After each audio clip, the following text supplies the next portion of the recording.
Okay, let's look at ocean currents. Keep in mind there's some videos over in animations over in the course module for you to watch there as well. Okay, now remember in the last part 4, we talked about how water can store vast amounts of heat energy. And so what's important about the ocean currents is because they move around, they transfer that heat energy from one place to another. Now, the surface currents are driven by the winds that flow out of the subtropical high, and I'll show you the map of that here in a couple slides. The large circulation currents in the ocean are what we call gyres, and if you follow climate change or the plastic debris in the ocean, you would have heard this term. But those are the large circulation currents, and as they move, it's the Coriolis effect that deflects them and makes them move across the surface of the Earth. Okay, so red is warm, blue is cool.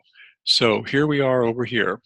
Okay, here's the North Pacific gyre. Notice that the Coriolis effect and the winds push the current across, where as it moves across the Pacific, it warms up.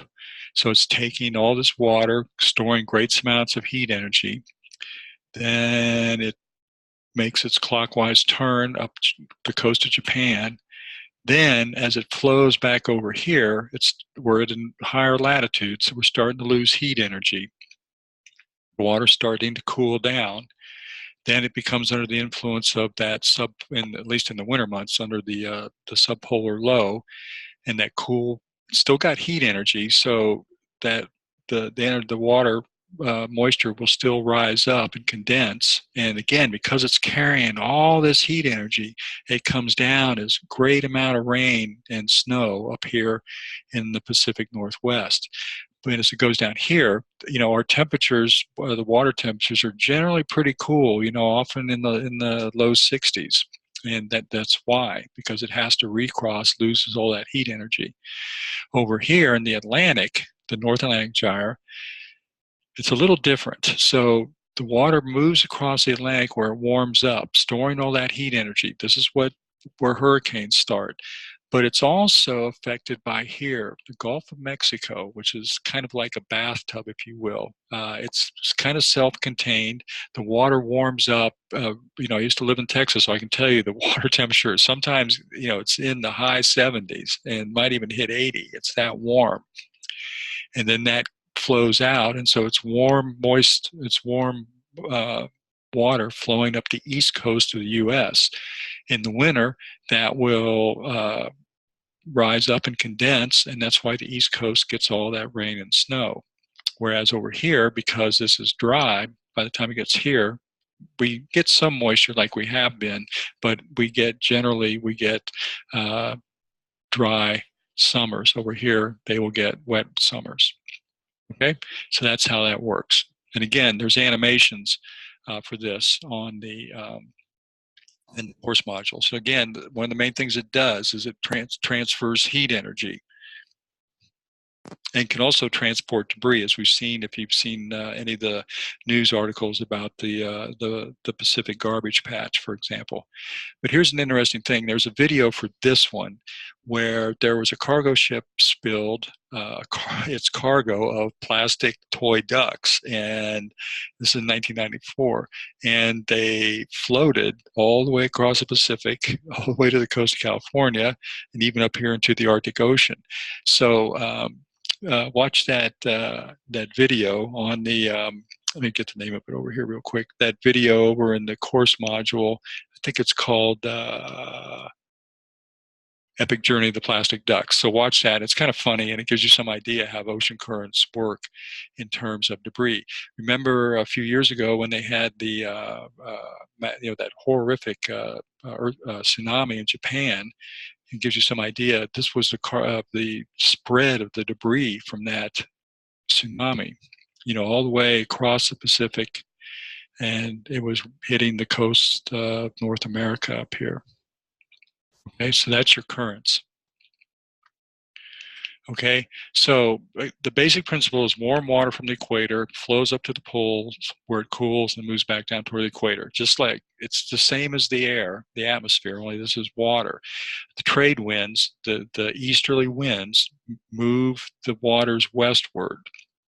Okay, the trade winds, and then it goes up off the coast of Japan and then moves back at a higher latitude back across the Pacific Ocean. Okay, now a lot of this is affected by differences in temperature, salinity, and density, which I'll show you in a minute. But it's very important because what that works to do is it moves the water not only horizontally but also vertically. And as it does so, it brings that nutrient-rich water from deeper depths up to the surface, and this helps support the life in the ocean. So again, make sure you watch this ocean currents animation in the course module, and it will show you animate the movement of the currents for you. Watch this that goes into the deep water circulation and talks about what we call the thermohaline circulation. That's the difference in density caused by differences in temperature and salinity. Because remember, the deeper down you go, the less sunlight is in the water, so the colder the temperatures. At the top, you get more evaporation, so you're going to see higher salinity at the top of the ocean than you will at the bottom. Okay? So again, watch this and it'll explain how this deep water circulation works. And again, very important to, to humans as well, and not only the fish in the ocean, but also to humans because that's what maintains, the food web that we rely on for the fish that we eat. Okay, and that's how it works. So here's your warm, shallow currents and your deeper, salty, deep currents through here. Okay, so again, the animation will show you this, and that's the movement of the currents throughout the world. Bringing up, the warm air, and then as it gets heavier with salt, it sinks back down to the deeper depths where it's propelled along on its journey. Okay. Now, El Nino is what we call the southern oscillation. It's this, doesn't occur every year, but it's kind of periodic, maybe anywhere every 4 years, maybe 8 years even, but it causes a big variability of temperature and precipitation on a global scale. And it can occur early as spring and summer and persist throughout the year. So again, here's the El Nino video or animation, so make sure you watch that. In general, you get higher than normal temperatures and air pressure over the western Pacific and lower than normal over the eastern Pacific. So what that means is that the sea temperature increases. And as opposed to moving all the way across the Pacific, it doesn't quite do that. And we end up with warmer water here where we are in California. La Nina is kind of the opposite. We get much, much cooler water, and it's weaker and less consistent than the warm phase. This is occurs more often, okay?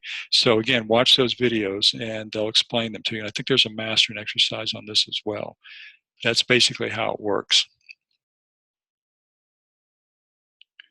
So the trade winds, move this across from the high to the low, rises up, and then moves back down.